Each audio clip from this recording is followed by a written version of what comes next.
This incident resulted in the forced retirement of a state police sergeant who was pulled over that night, and a top official at the agency admits this was a breakdown of professional standards at the state police.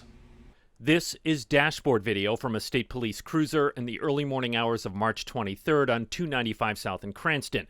A trooper responding to a 911 call after someone says they witnessed a pickup truck striking a barrier but keep going. The caller continued to follow the truck until state police arrived. You can see the truck swerve toward the median and over 2 lanes, then again into the breakdown lane before the trooper turns on his lights, pulling the driver over. The trooper's body-worn camera video shows him shine his light at the driver, then turns off the audio on his camera system.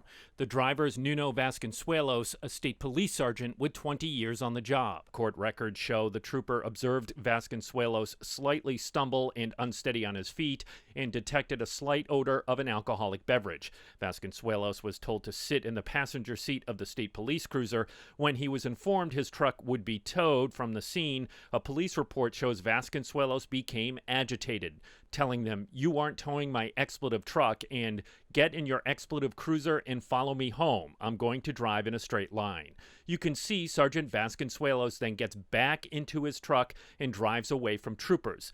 Vasconcelos was never given a field sobriety test or charged that night with any crime after taking off from the scene. Lieutenant Colonel Robert Kramer tells Target 12, "We are disappointed with the response to the incident that night and the lack of appropriate guidance and supervision. It did not meet the expectations of the Rhode Island State Police." 5 days after the incident, an internal investigation was launched and Vasconcelos was placed on administrative leave. On May 5th, Colonel Darnell Weaver forced Vasconcelos to retire under a rarely used law that allows the colonel to move on from a trooper if they've been on the job for 20 years or more. Earlier this month, Vasconcelos was charged with 2 misdemeanors, reckless driving and obstructing an officer. He was not charged with drunk driving.